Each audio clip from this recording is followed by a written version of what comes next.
Hello, I'm Dr. Cécile Cosculuela, and I would like to let you know that my book on the English verb equation is available on Amazon, on any of its websites, and you can look inside the book and see the English verb equation.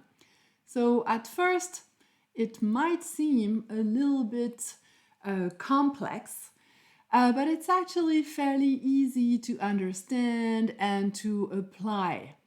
As you can see, the equation is a sequence of all the elements, all the tools, all the operators that we use anytime we put a verb in a sentence.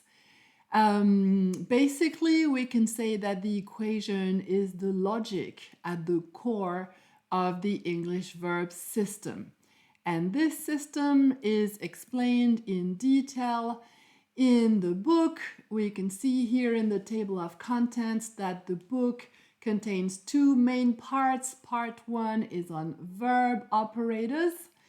And basically, it consists of an exercise that has been designed for students to find out for themselves the different tools that are used to give a form to a verb. So we know that we need to select the infinitive, V0, and then we need to give it a form to put it in a sentence. So what tools, what operators do we use to give that infinitive a form?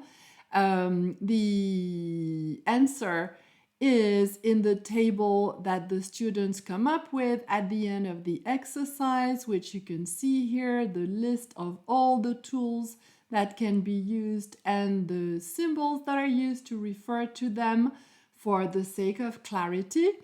And then we go on to the second part of the book, which is about the English verb equation and which goes into more detail as regards each of the binary microsystems, the 6 binary microsystems that constitute the English verb equation.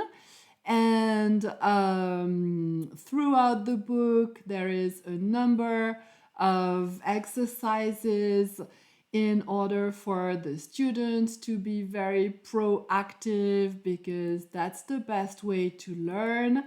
And also, it's an opportunity for the students to get used to the equation, really understand how it works, get familiar with the system, the logic that's at stake here. And of course, all the exercises come with an answer key. So that's basically what you will find in this book.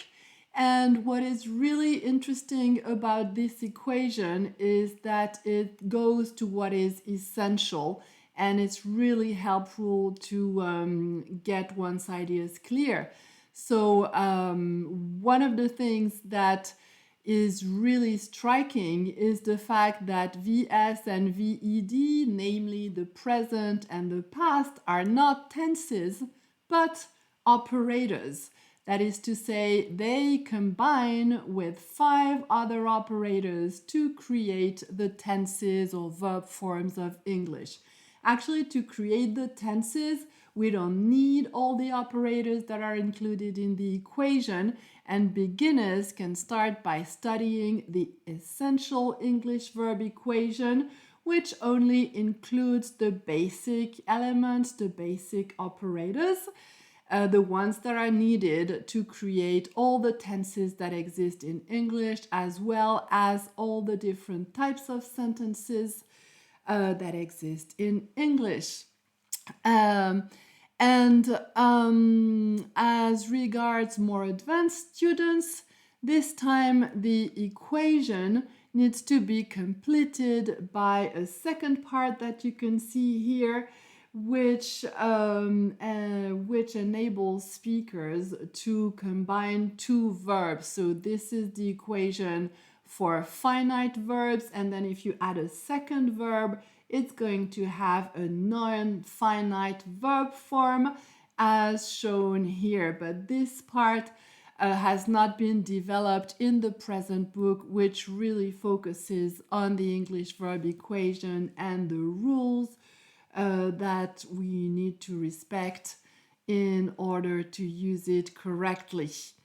So that's about it. I guess you will find all this in the online in the English verb equation. So you're just one click away from helping your students to get all their verb forms right, or from getting your own verb forms right each and every time, either thanks to the Kindle or the paperback or the hardcover. If you have any questions or comments, please let me know. Thank you very much.